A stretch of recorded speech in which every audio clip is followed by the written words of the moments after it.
கிறிஸ்துவுக்குள் மிகவும் பிரியமான கர்த்தருடைய பிள்ளைகளாகிய உங்கள் யாவருக்கும் ஆண்டவராகிய இயேசுவின் நாமத்தினாலே அன்பின் வாழ்த்துக்களையும் ஸ்தோத்திரங்களையும் தெரிவித்துக் கொள்கிறேன். கர்த்தர் இந்த மாதத்திலும் நமக்கு அருமையான வாக்குத்தத்தத்தை கொடுத்தார்.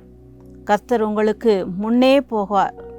கர்த்தர் உங்களுக்கு முன்பதாக சென்று சத்துருக்களை அழிப்பார் என்று சொல்லி நாம் தியானித்தோம். கர்த்தர் நமக்கு முன்பதாக செல்லும் பொழுது நம்முடைய வாழ்க்கையிலே ஒரு அமைதி, ஒரு இளைப்பாறுதல் என்று சொல்லி நாம் தியானித்தோம். இன்றைக்கும் நாம் தியானிக்க போகிற வேத பகுதி 1 நாளாகமம் 14ஆம் அதிகாரம் 15ஆம் வசனத்திலே, பெலிஸ்தியரின் பாளையத்தை முறியடிக்க தேவன் உனக்கு முன்னே புறப்பட்டிருப்பார் என்று சொல்லி அந்த இடத்திலே சொல்லப்பட்டிருக்கிறது. நம்முடைய ஆண்டவர் நமக்கு முன்னே சென்று பெலிஸ்தியருடைய பாளையங்களை அழிக்கிறார் என்று சொல்லி நாம் பார்க்கிறோம். பெலிஸ்தியர் யார் என்றால், கர்த்தருடைய பிள்ளைகளுக்கு விரோதமாக எழும்பி அவர்களை அழிக்கும்படியாக வகை தேடிக்கொண்டிருக்கிற ஒரு ஆவி. இன்றைக்கும் நம்மை வீழ்த்தும்படியாக, நம்மை அழிக்கும்படியாக, நம்மை பயமுறுத்தும்படியாக, நம்மை கலங்க பண்ணும்படியாக இந்த பெலிஸ்திய ஆவிகள் நம்முடைய வாழ்க்கையிலே போராடி கொண்டிருக்கிறதை நாம் பார்க்கிறோம். உதாரணமாக வேதத்திலே நாம் பார்ப்போமானால் 1 சாமுவேலின் புஸ்தகம் 17ஆம் அதிகாரத்திலே 4ஆம் வசனம் முதல் 11ஆம் வசனம் வரை நம்ம எல்லாரும் அறிந்த ஒரு சம்பவம். அங்கு கோலியாத்தை குறித்து நாம் பார்க்கிறோம். இந்த கோலியாத் யார் என்று சொன்னால், அவன் ஒரு பெலிஸ்தியன் என்று சொல்லப்பட்டிருக்கிறது. அந்த பெலிஸ்தியனாகிய கோலியாத் அங்கு என்ன செய்கிறாராம்? இஸ்ரவேல் மக்களுக்கு முன்பதாக வந்து நின்று அவர்களை பயமுறுத்தி கலங்க பண்ணி கொண்டிருக்கிறார் என்று சொல்லி நாம் பார்க்கிறோம். பிரியமானவர்களே, இன்றைக்கும் அந்த பெலிஸ்தியனாகிய கோலியாத்தை போன்ற அநேக காரியங்கள், அநேக பிரச்சனைகள், அநேக சூழ்நிலைகள் அல்லது பலவீனங்கள், வியாதிகள், இப்படி பல காரியங்கள் உங்களை கலங்க பண்ணி கொண்டிருக்கலாம், பயமுறுத்தி கொண்டிருக்கலாம். கர்த்தருடைய வார்த்தை சொல்லுகிறது, பெலிஸ்தியருடைய பாளையத்தை அழிக்கும்படியாக கர்த்தர் உங்களுக்கு முன்னே புறப்பட்டிருப்பார். உங்கள் வாழ்க்கையில் இருக்கிற பெலிஸ்திய ஆவிகளை முறியடிக்கும்படியாக, பெலிஸ்திய ஆவிகளைப் போல உங்களை பயமுறுத்தி கலங்க பண்ணி கொண்டிருக்கிற காரியங்களை அழிக்கும்படியாக தேவன் உங்களுக்கு முன்னே புறப்பட்டிருக்கிறார். உங்களுடைய வாழ்க்கையிலே நீங்கள் சந்திக்கிற எந்த பிரச்சனையாக இருந்தாலும் ஆண்டவர் அதிலே உங்களுக்கு முன்பதாக போய் உங்களுக்கு ஒரு வெற்றியை கொடுக்கிற தேவனாக இருக்கிறார்.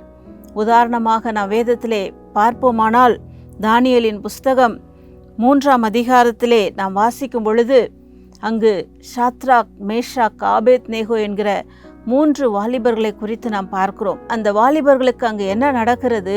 அந்த ராஜா ஒரு பொற்சிலையை வைத்து, இந்த சிலையை தவிர வேறு ஒரு தெய்வத்தையும் யாரும் வணங்கக்கூடாது, நமஸ்கரிக்கக்கூடாது என்று சொல்லி கட்டளை பிறப்பிக்கப்படுகிறது. அந்த சூழ்நிலையிலே அந்த 3 வாலிபர்கள் என்ன செய்கிறார்களாம்? அந்த ராஜா நிறுத்தின பொற்சிலையை வணங்காமல் அவர்கள் கர்த்தருக்கென்று வைராக்கியமாய் அங்கு நிற்கிறதை பார்க்கிறோம். அப்பொழுது அங்கு அந்த ராஜாவினால் நியமிக்கப்பட்ட அந்த தண்டனைக்கு இவர்கள் ஆளாகிறார்கள். என்ன தண்டனை? அவர்கள் அக்கினி சூளையிலே போடப்பட வேண்டும் என்று அங்கு ராஜாவினால் கட்டளை பிறப்பிக்கப்பட்டிருந்தது. இந்த 3 வாலிபர்களையும் அங்கு அந்த அக்கினி சூளையிலே போடும்படியாக கொண்டு செல்லுகிறார்கள். ஆனால் அந்த அக்கினி சூளையிலே அவர்களை போடுவதற்கு முன்பதாக அங்கு ஆண்டவர் அவர்களுக்காக முன்னே புறப்பட்டு போனார், அவர்களை பாதுகாக்கும்படியாக. அந்த 3 வாலிபர்களை போட்ட அந்த அக்கினி சூளையிலே 4வது நபராக ஆண்டவர் அந்த இடத்திலே உலாவினார். அவர்களுக்கு முன்னதாக போய் அக்கினி சூளையிலே அவர்களை பாதுகாத்தார். அது மாத்திரமல்ல, அதே தானியேலின் புஸ்தகம் 6ஆம் அதிகாரத்திலே நாம் வாசிக்கும் பொழுது, தானியேலை சிங்க கெபியிலே போட வேண்டிய ஒரு சூழ்நிலை, செய்யாத ஒரு குற்றத்திற்காக, ராஜாவின் கட்டளைக்கு கீழ்ப்படியாத காரியத்திற்காக அங்கு போடப்படுகிறார். அங்கு என்ன நடந்தது? சிங்க கெபியிலே ஆண்டவர் தானியேலுக்கு முன்பதாக அவர் புறப்பட்டு சென்றார். அந்த சிங்கங்களின் வாய்களை கட்டி போட்டார். தானியேலை உள்ளே போடுகிறார்கள். அந்த சிங்கங்கள் அந்த தானியேலை சேதப்படுத்தவில்லை. ஏனென்றால் கர்த்தர் முன்பதாக போய் அந்த சிங்கங்களின் வாயை கட்டினார். இன்றைக்கும் உங்களுடைய வாழ்க்கையில் எப்படிப்பட்டதான பிரச்சனைகளுக்குள்ளாக நீங்கள் கடந்து போய் கொண்டிருக்கலாம்.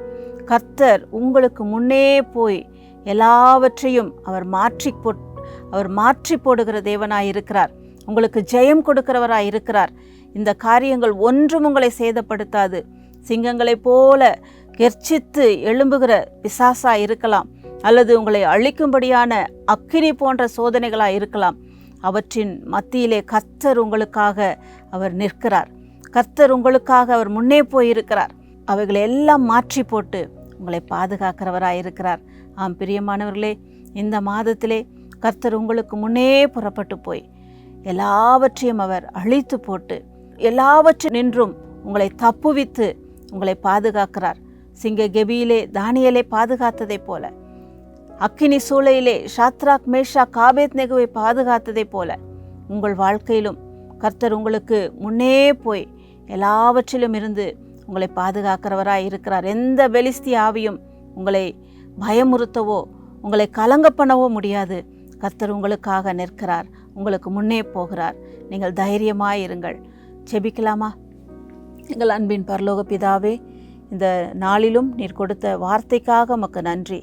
ஆண்டவரே, எங்களுக்கு விரோதமாய் எழும்புகிற பெலிஸ்தியரின் ஆண்டவரே பாளையத்தை அழித்து போடும்படியாக நீர் ஆண்டவரே முன்னே புறப்பட்டு போகிற தேவன் என்று சொல்லி நாங்கள் பார்த்தோம். ஆண்டவரே, முன்னே புறப்பட்டு போய் ஆண்டவரே தானியேலை பாதுகாத்ததைப் போல, ஆண்டவரே ஷாத்ராக் மேஷாக் ஆபேத்நேகோவை பாதுகாத்ததைப் போல உடைய பிள்ளைகள் ஒவ்வொருவருக்கும் முன்பாக நீர் கடந்து போய் அவருடைய சூழ்நிலைகளில் இருந்து அவர்களை பாதுகாத்து அவர்களை ஆண்டவரே நீர் மீட்டெடுக்கும்படியாய் நாங்கள் செபிக்கிறோம். அவர்களை தப்புவிக்கும்படியாய் நாங்கள் செபிக்கிறோம். நீர் அப்படியே செய்து உடைய பிள்ளைகளை நீர் மகிழ்ச்சியாக்கும், ஆசீர்வதியும். இயேசுவின் மூலம் பிதாவே, ஆமேன். கர்த்தர் உங்களுக்கு முன்னே புறப்பட்டு சென்று உங்களை பாதுகாக்கிறவராயிருக்கிறார். ஆமேன்.